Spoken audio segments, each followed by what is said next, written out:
Hello, I'm Victoria Gogrove. And I'm Caitlin Needham. Thank you for joining us for this edition of the Knowlton Academy News Network. We focus on issues for students, about students, by students.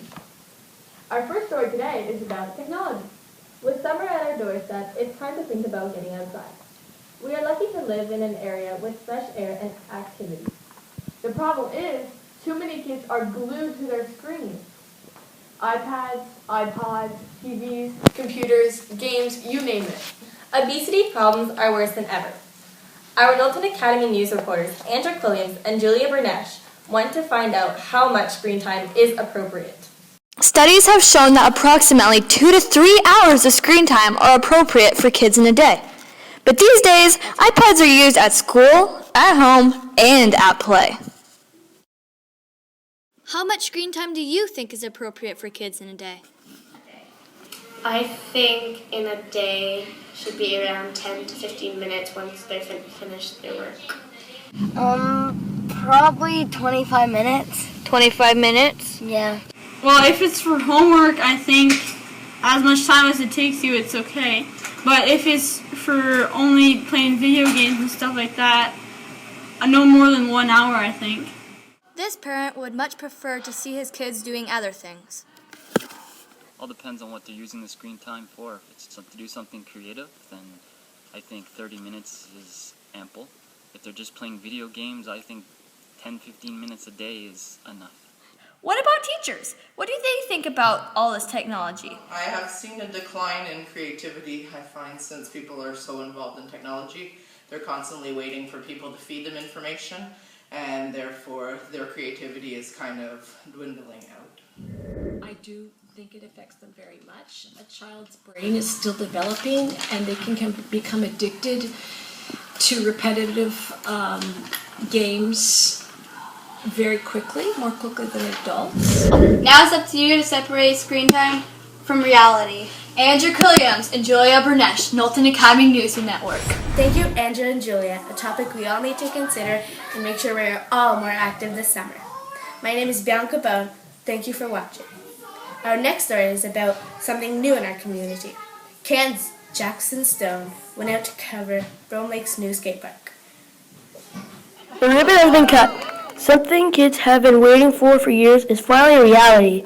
Yes, it'll obviously bring people together since it's in the community, and it'll also be fun for the kids and also the adults. I mean, I enjoy it myself. It took years and a lot of cooperation. It's all positive. I believe it's another project that the town wanted to move ahead on, and finally, with the people that raised money also individually, plus the assistance with the town, we now have a skate park. Parents are happy about it too. Very good for the kids, and my son's been here since they put it in.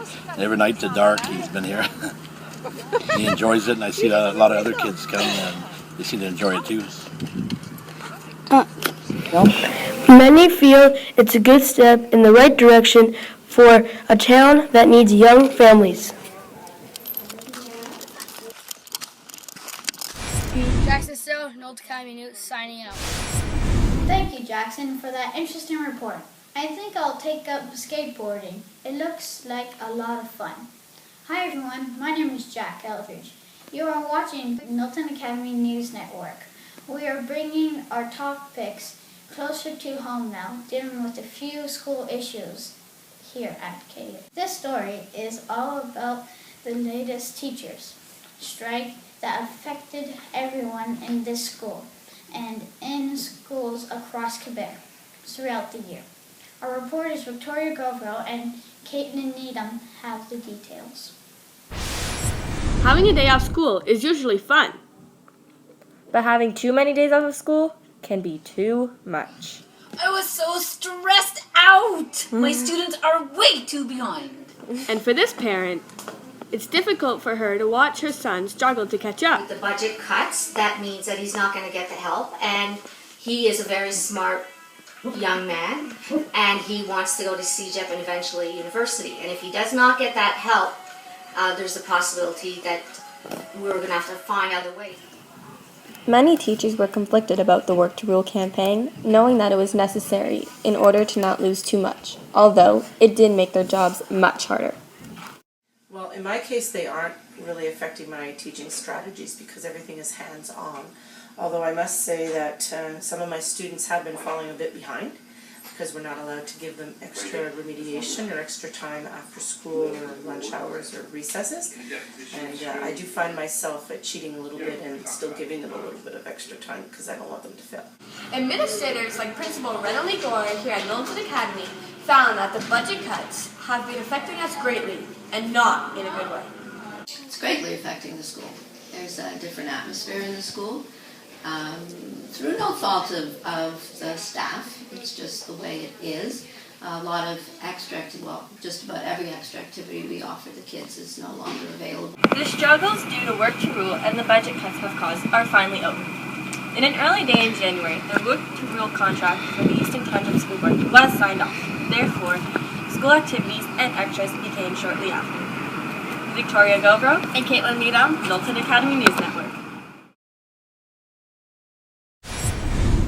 Thank goodness everything is back to normal around here. Things were so different for a while. Welcome back to the show, everyone. My name is Andrew Williams from KANN. Our next story is another one that really annoys some students, except the secondary 1 students, of course. It's about school uniforms. This is the first year that not everyone in the school has to wear them. Is it fair? Our Jack Eldridge has his report.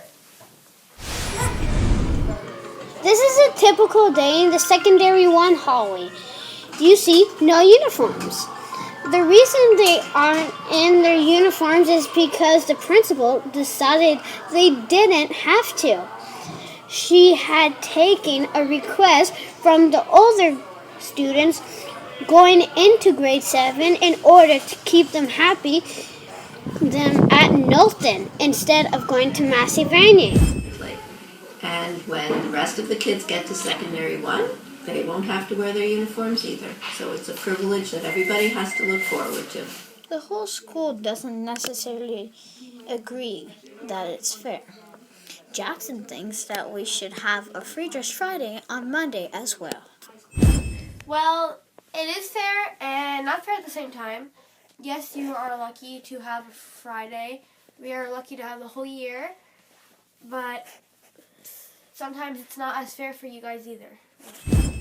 It's more to resemble high school for us. Why do we have to wear uniforms anyway? Some schools like to use uniforms to make sure that there's a specific dress code that is acceptable. It helps prevent people coming in with either unkept clothes, too short clothes, too long clothes, and it makes everybody equal in terms of dressing. So if you don't have maybe as much money as somebody who has a lot of money, you don't have to worry about not being equal in the type of clothing that you have, or if you have old clothes and somebody has something new. Kind of takes that away as a worry for kids. I understand why we have to wear a uniform at Knowlton Academy. It's a good compromise having a Free Dress Friday, yet sometimes we still think it's a little unfair. Jack Eldridge, Knowlton Academy News Network. And we are going to end the show with a project that so many of us are looking forward to. I'm Jackson Stone. Thanks for joining our show. Do you love to swim? We do. And there's talk of a new swimming pool being built in Lac Brome. KANN's Bianca Bone has this story.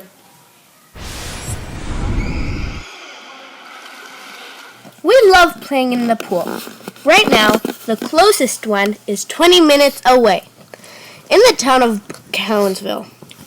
Recently, the Brome Lake Town Council voted in favor of a pool for the town of Brome Lake.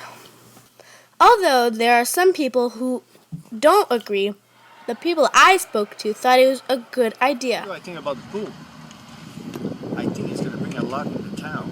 And just imagine all the babies just born now or last year, they're going to start their swimming lesson here in their town, in our pool. And I think it's going to be a big plus for the municipality.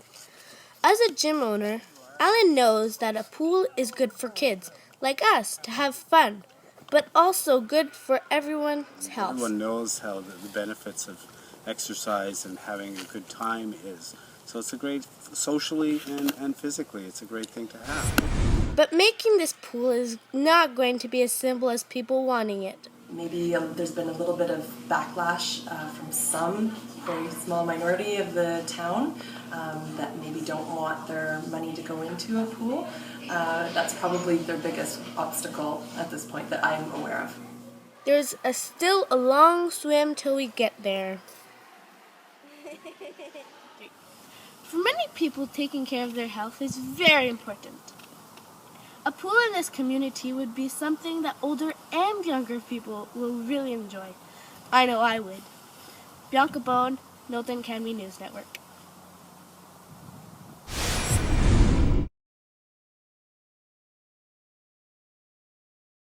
Three, 2, 1. Thank goodness everything is back to normal around here. I messed up. I think I'll take up skateboarding. Stop laughing. In 3, 2, 1. Thank you, Jack! Sorry.